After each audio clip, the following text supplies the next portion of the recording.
How shocked were you that Max was loosening up back there? I guess that was kind of his own deal. I was totally kind of perplexed by the whole thing. Floored. I was Yeah. floored by it because, and Davey had been asked point blank in the pregame, could Max pitch in Game 6? And he said absolutely not. Right. So I don't know if there was a mind game going on with Houston, if Max, or if he was just telling himself, or if he was testing himself, because Davey said yes, he's starting Game 7, but he put the little caveat, depending how he feels in a couple of hours. Like he plays catch, hopefully he gets through that.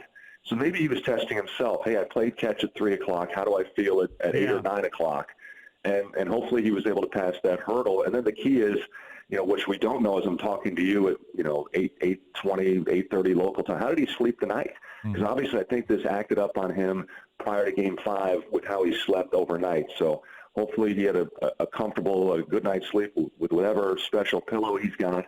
He wakes up feeling good. And then I'm sure the surge of adrenaline will hopefully mask any discomfort that he may be feeling when he warms up tonight.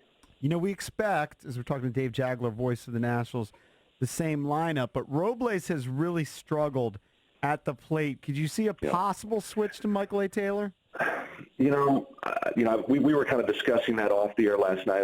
I really don't. I mean, I can see the point of wanting to do that, but I'll take what Robles is doing defensively, and I think you're right with that. I think with where you are and how you've gotten to this point, you don't make any changes, and you probably see the same lineup tonight. Yeah, that'd be my guess. Including Suzuki? I mean, Gomes instead of Suzuki? Well, obviously, that's one where, to me, if Suzuki is healthy and available, he's the guy to catch Max. They paired very well this year. Now, then you've got the other thing in there. If Corbin's going to pitch a couple innings, maybe you want Gomes there. So there's a lot at play.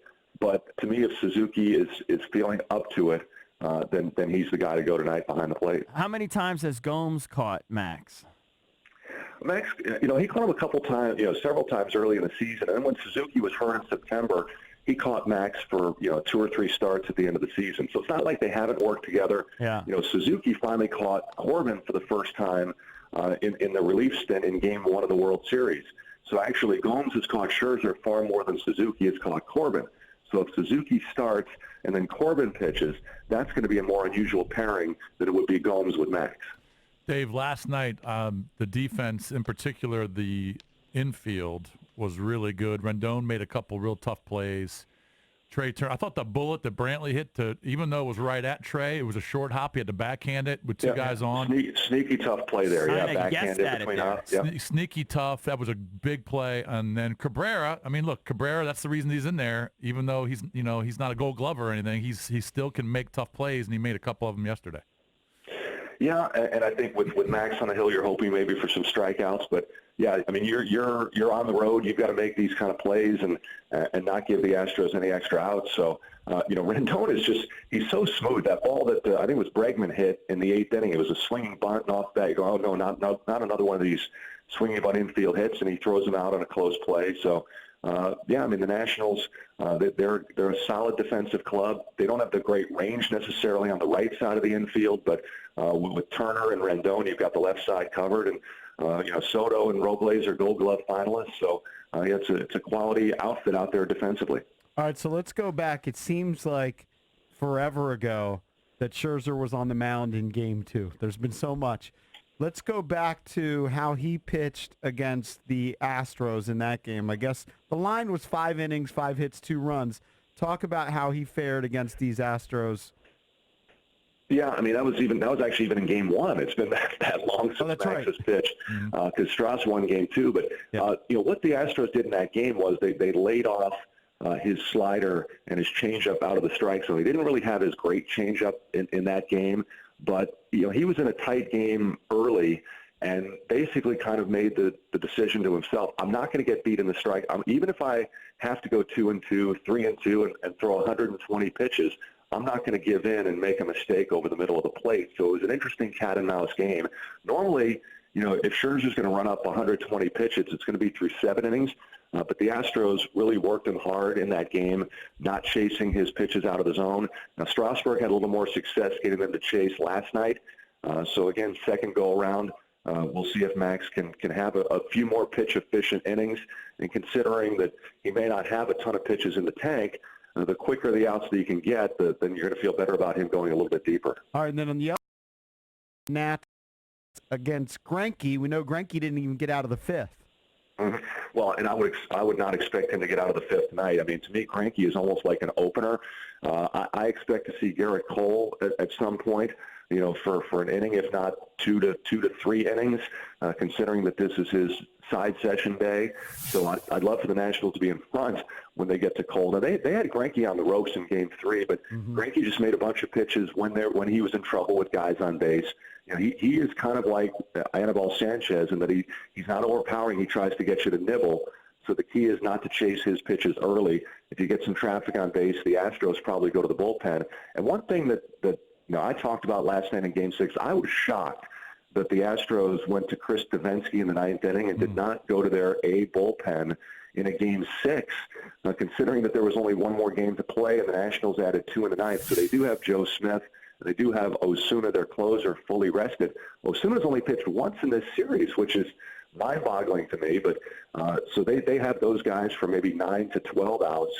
So I'm sure they're going to try to go some combination of Greinke and Cole, Will Harris if they're in trouble, to get the ball to Smith and Ozuna around the seventh inning if they have the lead. So basically it almost was like Hinch kind of conceded Game 6 once Rendon hit that home run and the Nationals were up 3, looking ahead to being fully armed and ready for long outings for his relievers in Game 7. Last night after the game, I'm sure you heard it, Steven Strasburg said that Menhart came up to him and indicated that he was probably tipping some pitches in the bottom of the first. Springer ripped him. Altuve hit a pretty deep fly ball. Bregman hit the bomb. So after they made that adjustment, he was lights out. Can you go into detail on exactly what he was doing and what they saw? Well, I happen to see, and Paul Menhart, they don't like, this is stuff they don't like to talk about the specifics, but, right. There was a game earlier this year, like the Arizona Diamondbacks beat Strasburg hard twice. Like the Diamondbacks, Strasburg nailed, like when he was going to throw a fastball, when he was going to throw a changeup. I think there was concern that maybe he had fallen into that habit. And so if you noticed, as the game went on, Strasburg was rapidly squeezing his glove.